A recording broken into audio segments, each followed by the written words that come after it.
یہ ہے کہ ایک تو ان کے اعضاء میں ابہام ہے، سیدھے آسان الفاظ میں، قانونی اور فقہی پیچیدگیوں میں نہ جائیں، جس کے اعضاء میں ابہام ہے، اس کو کہتے ہیں انٹرسیکس یا خنثی. ٹھیک ہے، یہ وہ حقیقی لوگ ہیں جو مظلوم ہیں، جن کو والدین ایکسیپٹ نہیں کرتے، فیملی ایکسیپٹ نہیں کرتی، سماج ایکسیپٹ نہیں کرتی، ریاست ایکسیپٹ نہیں کرتی. یہ روح ہے، یہ شرف انسانیت سے بہرور ہیں، یہ اللہ کی مخلوق ہیں، یہ قابل احترام ہیں، یہ قابل تکریم ہیں. ان کو عزت دو، ان کے سینے سے لگاؤ، ان سے محبت کرو، ان کے حقوق دو، ان کے حقوق کے محافظ بنو.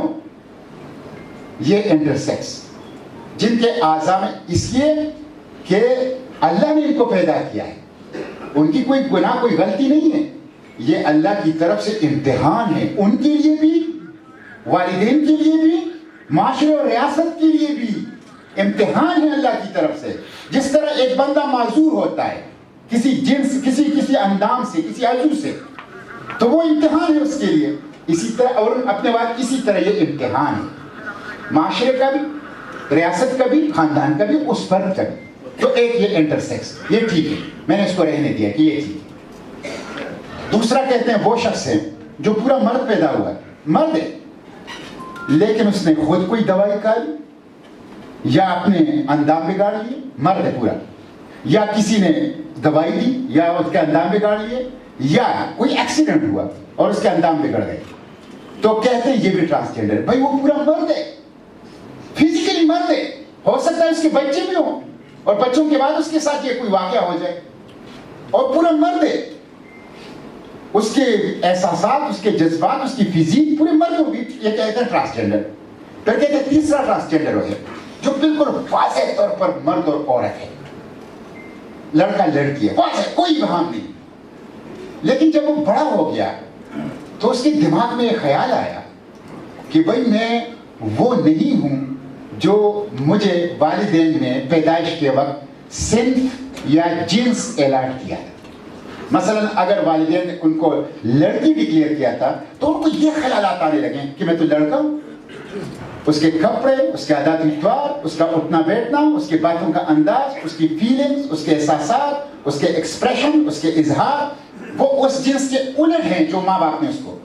جسمانی طور پر ٹھیک ہے، ریپروڈکٹیو سسٹم اس کا ٹھیک ہے، جنسی اعضاء بھی بالکل ٹھیک ہے، بچے پیدا کرنے کی صلاحیت بھی ہے، لیکن تھوڑا سا دماغ میں مسئلہ ہے. کہتے ہیں یہ بھی ٹرانسجینڈر ہے. اچھا یہ ڈنڈی ماری، ڈیفینیشن نمبر 1 ٹھیک ہے.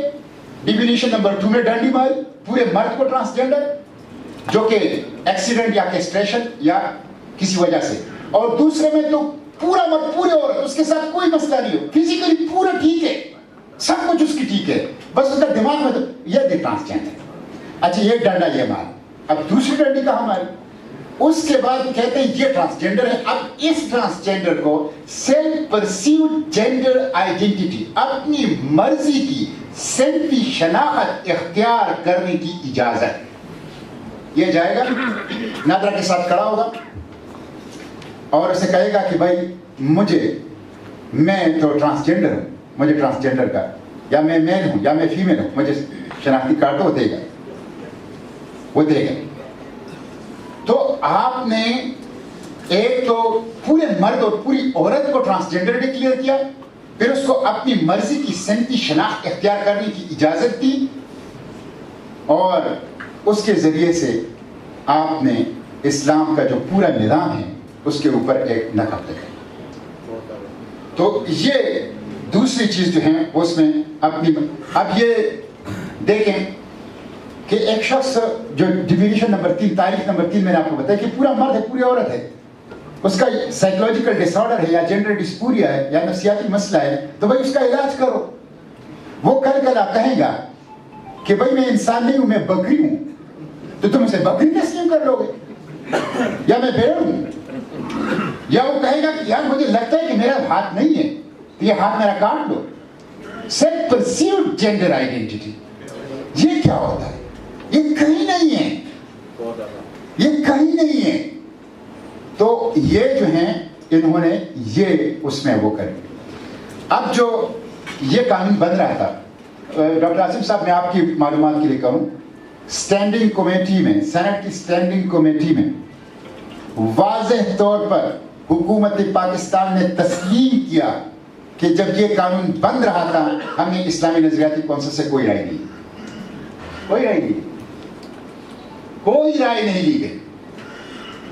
اچھا اس کے بعد جو ہیں یہ آپ کو پتہ ہے اسلام کی، اچھا ابھی میں آ رہا ہوں نادرا کے ہیڈ کوارٹر سے، امیر ضلع نصر اللہ رنداوت صاحب بھی میرے ساتھ تھے، میں ان کے ساتھ کیا تھا. وہاں ایک اور چیز کی بڑی دلچسپ پتہ چل گئی.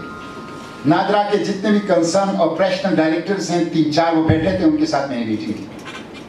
نادرا کے رولز کے مطابق ایک شخص اگر ان کو جاتا ہے اس قانون کے تحت بتاتا ہے پہلی دفعہ کہ بھائی میں ہوں ٹرانسجینڈر، اور مجھے فرض کرے وہ کہتے ہیں کہ میں وہ لڑکا ہو، لیکن وہ جا کے کہتا ہے کہ بھائی مجھے فیل ہوتی ہے کہ میں لڑکی ہوں، تو اس کو وہ ایکس فیمیل شناختی کارڈ دے دیں.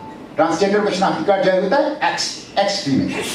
اس کے بعد نادرا کی رولز میں یہ گنجائش موجود ہے کہ اگر وہ دوسری دفعہ جائے، یعنی وہ لڑکا ہے، وہ سمجھ رہا ہے کہ میں لڑکی ہوں، نادرا اس کو ایکس فیمیل کا شناختی کارڈ جاری کر دے گا. لیکن اس کے بعد اگر اس کو کچھ عرصے کے بعد فیل ہو کہ نہیں میں تو لڑکی ہوں تو واپس لڑکا ہوں، تو واپس نادرا کے پاس جائے گا، تو نادرا اس کو ایکس کیٹیگری سے واپس لڑکے کے کیٹیگری میں لائے گا. تو دیکھیں ایک لڑکی پہلے ایکس بن گئی پھر واپس لڑکا بن گیا. یہ ایسا ہی ہے جیسے ایک شخص لاہور جا رہا ہے لیکن وہ آپ کو دھوکہ دینے کے لیے لاہور نہیں جاتا، کیونکہ آپ ناراض ہوتے ہیں، آپ نے ان کو منع کیا کہ آپ لاہور نہیں جا سکتے، تو پہلے ملتان چلا جاتا ہے. آپ تو سمجھتے ہیں وہ ملتان چلا گیا ہے، تھوڑی دیر کے بعد وہ ملتان سے لاہور آ جاتا ہے. یہ ہے وہ کھل کر جس کو کہتے ہیں کفر بواہ. لوگ ان کو پتھر ماریں گے، آپ مردوں سے عورتوں اور عورتوں سے مردوں کی طرف کیسے وہ کر رہے ہیں؟ تو انہوں نے یہ ہیلا بنایا ہے، یہ کیموفلاج، یہ چوری چھپا راستہ بنایا ہے کہ وہ پہلے ایکس میں جائے گا اور ایکس سے واپس پھر جنرل کیٹیگری میں آئے گا. یہ آج امیر ضلع بیٹھے ہوئے تھے، ان کے سامنے یہ انہوں نے کہا، اور وہ خود کہتے ہیں کہ ہم آپ کے اس ترامیم کے ساتھ ہی نادرا والے کہہ رہے ہیں، ہمیں مشکل ہے، اس کا حل جو ہے وہی ہے جو آپ نے اپنی ترامیم میں تجویز کیا ہے. تو یہ سادہ الفاظ میں یہ تہذیبی جاہلیت ہے، یہ LGBTQ+ کا ایجنڈا ہے، یہ ہمارے خاندانی نظام اور نکاح کے ادارے کو ٹائم بم سے اڑانا ہے، یہ اسلام کے قانونی وراثت کے اوپر حملہ ہے، اور یہ مسلم عورت کی شرم و حیا اور موڈسٹی اور ڈگنیٹی اور وقار اور شرف نسوان کے خلاف سازش ہے.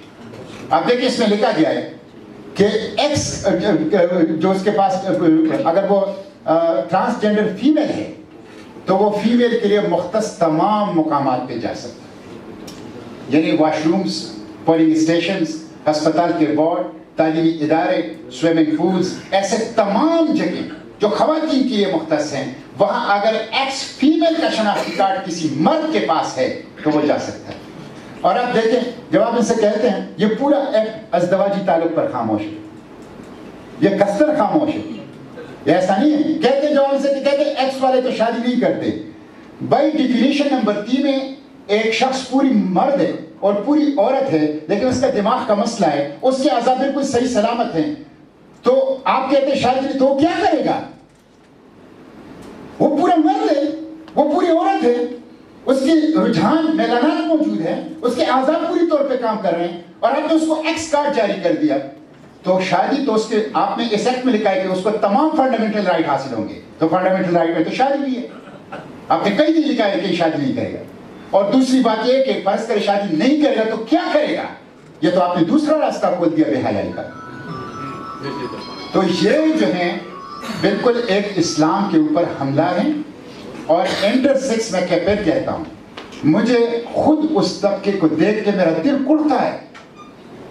میں ہر اہم مواقع پہ مثلا اگر کوئی کیلمٹی آ جائے یا کوئی عیدین کا موقع ہو یا کوئی ایسی ہو، میں خدمت سے خصوصی طور پر کئی سالوں سے خصوصی طور پر ایسے لوگوں کی مدد کرتا ہوں جو نہیں ہوتے ہیں. معاشرہ ان کے ساتھ ظلم کر رہا ہے, والدین بھی ظلم کر رہے ہیں جو حقیقی خنثی ہیں, سماج بھی ان کے ساتھ ظلم, ریاست بھی ان کے ساتھ ظلم کر رہی ہے, اور اب حکومت ان کے آڑ میں ان کا استحصال کر کے پوری نظام اسلام کے اوپر حملہ ہو کر مزید ظلم ان کے ساتھ کر رہے ہیں. تو اس لیے ہم اس کو مسترد کرتے ہیں. دلچسپ بات یہ ہے کہ منسٹری آف ہیومن رائٹس نے جو جب میں نے یہ ترامیم پیش کی اس وقت پی ٹی آئی کی حکومت تھی. اس وقت پی ٹی آئی یہ بنا تھا میں حیران ہوں 4 سینیٹر جس کا عمران شفیق صاحب نے, خواتین senator, Peoples Party, Muslim League نون, پی ٹی آئی, یہ کراس پارٹی ایک بل تھا. انہوں نے اس کو بنایا, پھر چاروں پارٹی نے مل کر اس کو پاس کیا. چاروں پارٹیوں نے جب بات ہمارے مفاد کی آتی ہے, جب بات مہنگائی کے خلاف آتی ہے, تعلیم کے لیے آتی ہے, صحت کے لیے آتی ہے, آئی ایم ایف کی غلامی سے نجات کے لیے آتی ہے, کہتے ہیں ہم آپس میں نہیں بیٹھ سکتے. لیکن جب بات اس طرح کے قوانین کی آتی ہے, یا FATF کے ہو یا اسی طرح کے سب مل بیٹھ جاتے ہیں, پھر کوئی اختلاف نہیں ہوتا. تو یہ ہمارے مفاد کے لیے دشمن ہیں اور دشمن کے مفاد کے لیے دوست اور بھائی ہیں. یہ انہوں نے یہ کراس پارٹی بل کا پاس کیا ہے, اور اس وقت مسلم لیگ نون کی حکومت تھی. جب یہ میں نے ترامیم پیش کی اور دانیال صاحب نے مجھے توجہ دلائی, اور پھر میں نے اس کے پہ کام کیا, اور پھر ہم نے ترامیم بنائی, پھر پیش کی, وہ میں 2021 میں